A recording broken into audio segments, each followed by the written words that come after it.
So don't feel ashamed, don't feel scared about trying to learn a language. You're a lot better than you think. Yes. And you know something I wanted to quickly add? I'm so sorry. The thing I wanted to quickly add, at least something that's helped me, is because the new language might be unfamiliar, try to use familiarity to drive it. So you probably have caught it. I'm a huge soccer fan.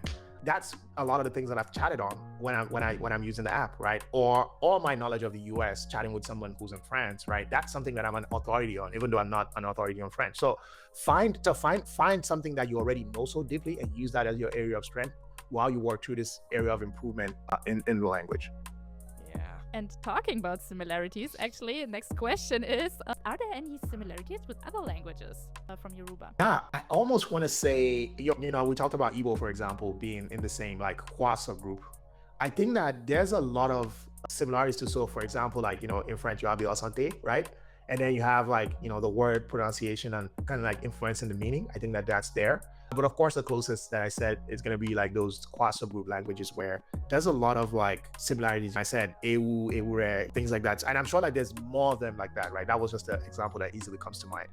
And that's another fascinating too, that thing that I see too, is like just how languages evolve and are formed and are carried from place to place. Because even in Yoruba, for example, like, you know, in those states, for example, there are almost 22 different dialects, right, of the same Yoruba language. I didn't think of dialects. Yeah. And like those are, there's literally Yoruba dialects that someone would speak and I would have no clue what they were talking about. Yeah, a bit like with German and Bavarian. So I know that feeling. Are they that different? I don't have a lot of, they're that different? Yes. I know about Swiss, German Swiss, that is like a completely different thing, but oh god, and Italian also has a lot of different accents. They're basically different languages, but that's a whole different rabbit hole. Yes. But I'm very interested about knowing a lot about the Yoruba language. Is there like, you know, like a phrase or like an idiom that like you can go to Lagos and you can say to a local and they would be impressed? Yes. So of course, like just like every other language, like slangs, right? So those are like more modern. I want to say adaptations of the language, right? Of course, influenced by the kids or the Gen Zs or whoever you choose to call it, right? Just language moving and taking on a new life form. But of course, like, you know, in Yoruba, it's like Bawoni, which is like how are you? Those are, I think people will generally be impressed regardless, right? The fact that you even try, I think that's a key thing. But something to point out about the Yoruba language specifically is that proverbs are very, very key. In fact, there's a Yoruba proverb itself, or not a proverb, but a saying, right? Yeah, of course. What that says, and I'll say it. It says, "Owe leshin oro, oro leshin owe, towe baso no oro lafin wa." So what that means is that proverbs are the gateway to words, and words are the gateways to proverbs. So when words are lost, a proverb is how we find it. And what does that mean? Is that, again, going back to the communal way and respect in the language, there are some times where you want to communicate something deeply, right? That even just saying the words themselves may not carry the meaning. So you have to say it in a way, almost like to say something in an indirect way. And the closest example that I can maybe give that will help you relate is kind of like, you know, the Bible and how you have, you know, parables, right?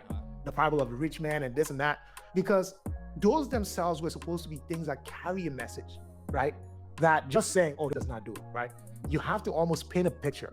And that's what like the Yoruba language tries to do in a lot of settings, right? Is that it's almost a long roundabout way to get to the same destination. Okay, yeah, it's very interesting to see also how they get preserved, this like sayings over time, because like that's kind of like the main power of proverbs every generation from now on. So you can always find a way to preserve kind of like that communal feeling, because a lot of languages tend to lose some of their meaning with time, some change. So it's always nice to have a reliable way to go back to what makes it special to begin with. Absolutely. And some languages or related cultures are also very direct. I just had like, some thoughts while you talked about it and thought if we had something similar in Germany, but I think we're just very direct and we're not like taking the long way to communicate Yeah, it. it's short. It's like just say directly, just like no look back. It's like you get it. Like, Yes. and that's a culture to a lot of places, even nearby. I mentioned for somewhere like Nigeria, like even going from Switzerland to Germany is already completely different. So Yes, it is. Maybe it would be just the poets that would. it has to be like nice poetry. Yes, there is. There was in ancient times, of course, a lot of German poets. And in modern times, we have something like poetry slams. So there are still people using the nice words and describing around it. I would love to see some slam poetry in German. I'm not gonna understand much, but that sounds really fun. I can take you to some. Yeah, I would love to. Yes. So I think think we're approaching kind of this last part about our show. So I had a pretty left field question. I wanted to kind of more go about kind of like the way that you managed to go to this position. If I had to describe it pretty simply, like, do you think that like Nigerian corporate environments or even like academic systems are useful for newer generations to to pursue international career? Do you think that they do a good job into presenting those opportunities to you? I'll probably say no.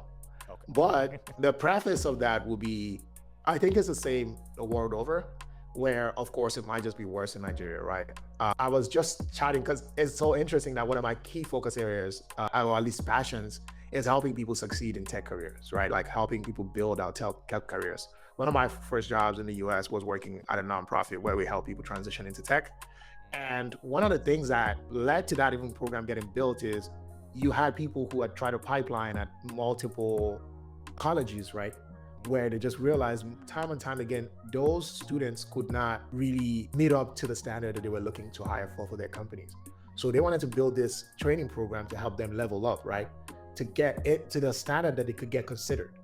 And I know a lot of people, and that's one of the things that makes me happy, is that you're not having a lot of informal education systems that are more equipped for the careers of the 21st century. Let me give you an example. Like, I would be shocked if there was any technology in Nigeria that was even talking about blockchain technology or talking about generative AI. And that's the challenge, is that like many of these curriculums go through like their cycles and processes in a ways that they're not cutting edge. Even the best universities in the world, even the fastest ones, because many of these things that we're seeing, these advancements are happening in real time. Like, we started with LLMs, we're talking like MCPs, we're talking about, there's so many different areas, stratas, and the researchers who are doing this, they're learning in real time and dropping things in real time. I wonder how many versions of ChatGPT, for example, we've seen this year. So it's not even the fault of the universities not being able to catch up, because the industry is just moving way faster than the academia can move, right? So the answer is no, but the good thing is there's a lot of other institutions in play today that are meeting those needs and filling those gaps. Okay, yeah, that's nice. At least there's like something that you could do, so you're not like tracked into a system that is outdated or not as complete. Would there be a specific thing that you would change or that you would suggest changing? Just knowing institutions, right? I think that's something that I would actually change, now given your point, because I do still, even though I like disruption, I think that disruption is something that may not scale very properly or may not meet the needs for the whole population. So let me wear my policy hat, right? If I was a policymaker, right, I would think about how do we pull in these institutions that already are doing this work, and how do we put funding and structure behind them, right? Because clearly the thing is, and if you think about it, which is harder to do? To make the universities become what they're not, or to help the disruptors who are already disrupting become, or at least have the resources and funding to become more university-like, right? More capacity, more control. Because one of the things that universities and things like that do really well, right, is that they're built to not leave anybody behind, right? Whereas many of the startups and those things is like, what if you got to drive, you're going to win. If you don't, sorry, bye, right? So it's like, how do you put some of those structures, some of those controls in place to help them succeed at a much larger scale that drives more impact? That would be something I would focus on. It's some words to live by, even for like, it seems funny to like to say like that this can be applied to your personal life, but I think this sort of mentality about like adaptation is something that a lot of people that are interested in learning more and like getting their career going, I think they can take that to heart. But I think maybe we should just approaching the last question of the show. Maybe Michael, you want to? Yes. So the last one is about Nigeria again. If there was one thing about Nigeria that you wanted people to remember or take with them, what would it be? Oh my God. The all or nothing. That will be tough. But maybe I'll probably give a bit of a Nigeria history lesson, and then I'll say the one thing. So again, as I shared on the top of the show, Nigeria is a combination of two main regions, Northern and Southern Protectorate, that was merged together in 1914 and then made to be one country. Interestingly, I saw you guys talking about Lagos. Lagos actually used to be the capital of the country because, of course, it was a coastal city. It was where a lot of the trade and economics happened. But, I think it was 30, 40 years ago where they actually moved to Abuja, which is now kind of like the federal capital territory. It was a more central location. There was more room for growth and urban development and planning. There were so many things that kind of like led to that. But again, Lagos is still the nerve center, right, of the country. Is where most people will land when they go to Nigeria. Is where you have like, Afrobeats, nightlife, weddings, and things like that. So if you do ever visit Nigeria, I think that there's a lot to experience and explore. People are very fun-loving, open, enjoyable. Of course, just like everywhere. Again, I guess that's the thing. It's like you have to be respectful. You have to also be understand the culture, understand the people. And if you do have like plan the trip around, someone who knows the place or who understands Nigeria, because I think that will give you a fuller, more richer experience when you visit there. There's a bunch of different things to do. The one of the famous ones is a place called Ike Art Gallery. It's kind of like this historical, nice place that has a lot of art, history, but there's so many fun things. There's also like a new place that just opened recently. I think it's used to be the National Film Theater or something like that, but they've made it into like this historical monument. There's also Badagry, which was like the former slave port. There's a lot of interesting things. I'm sure if you put it on Google, you'll find a million different things to do.